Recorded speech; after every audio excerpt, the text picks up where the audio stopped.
അപ്പം ഇന്ന് പത്രസമ്മേളനത്തിൽ ബഹുമാനായ മുഖ്യമന്ത്രി ശ്രീ വി ഡി സതീശൻ എനിക്ക് നൽകിയ അംഗീകാരത്തിന് പ്രത്യേകമായ നന്ദി രേഖപ്പെടുത്തുകയാണ്.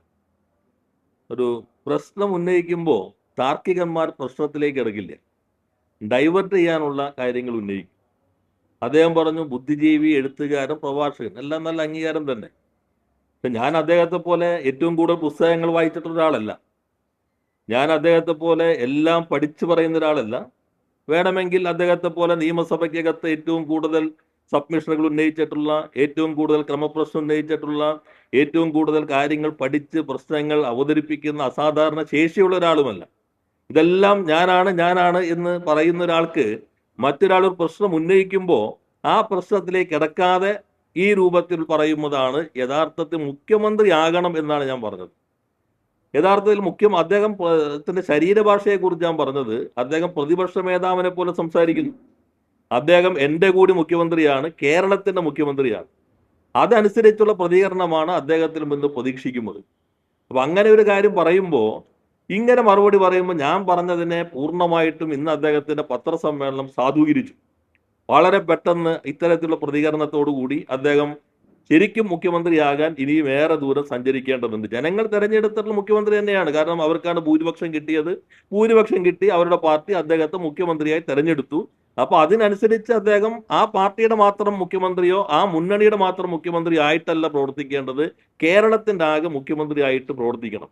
ഇതിന് പകരം അദ്ദേഹം ഇത്തരത്തിലുള്ള പരാമർശം നടത്തിയത് ശരിയാണോ എന്നുള്ളത് അദ്ദേഹം തന്നെ ആലോചിക്കുക. രണ്ട്, യഥാർത്ഥത്തിൽ ഇന്ന് അദ്ദേഹത്തിന്റെ പത്രസമ്മേളനം മുഖ്യമന്ത്രി സത്യപ്രതിജ്ഞാ ലംഘനം നടത്തിയിരിക്കുന്നു. ഗവൺമെന്റ് പ്ലീഡർമാരെ നിയമിച്ചിട്ടുള്ളത് ലോയേഴ്സ് കോൺഗ്രസിന്റെ ലിസ്റ്റ് പ്രകാരമാണ് എന്നൊരു മുഖ്യമന്ത്രി പത്രസമ്മേളനം നടത്തി പ്രഖ്യാപിച്ചിരിക്കുന്നു. ആ ലിസ്റ്റ് മാത്രം അടിസ്ഥാനപ്പെടുത്തിയിട്ടല്ല, അത് ഞങ്ങൾ AGയുമായി ചർച്ച ചെയ്തു. എൻ്റെ കയ്യിൽ എൻ്റെ വീഡിയോ ഉണ്ട്, നിങ്ങളുടെ കയ്യിൽ എല്ലാവരും ഉണ്ടോ എന്നുള്ളതുകൊണ്ട് ഞാൻ പ്രത്യേകം എടുത്തു വെച്ചിട്ടുണ്ട്. അത് വേണമെങ്കിൽ കേൾപ്പിക്കാം. അദ്ദേഹം പറയുന്നത് ലോയേഴ്സ് കോൺഗ്രസ് നൽകിയ ലിസ്റ്റാണ്. ആ ലിസ്റ്റിൽ ഈ 2 പേരുണ്ട്. ആ ലിസ്റ്റിൽ നിന്നല്ലാതെ ഞങ്ങൾ വേറെ ആൾ എടുത്തോ എന്ന് ചോദിച്ചാൽ ഞങ്ങൾ AGയുമായിട്ട് ചർച്ച ചെയ്തിട്ടുണ്ട്. അല്ലാതെ ലോയേഴ്സ് കോൺഗ്രസ് നൽകുന്നതിന് അടിയിലല്ല ഞങ്ങൾ ഒപ്പിട്ടത്. അപ്പൊ തീരുമാനത്തിന്റെ അടിസ്ഥാനം ലോയേഴ്സ് കോൺഗ്രസ് നൽകിയിട്ടുള്ള ലിസ്റ്റാണ് എന്ന് ഭരണഘടനാ പ്രകാരം പ്രീതിയോ പ്രത്യേകമായ താല്പര്യമോ ഇല്ലാതെ മുഖ്യമന്ത്രിയായി പ്രവർത്തിക്കുമെന്ന് സത്യപ്രതിജ്ഞ ചെയ്ത് അധികാരമേറ്റ ഒരാൾ മാധ്യമങ്ങളിലൂടെ സമൂഹത്തോട് പരസ്യമായി സമ്മതിച്ചിരിക്കുകയാണ്.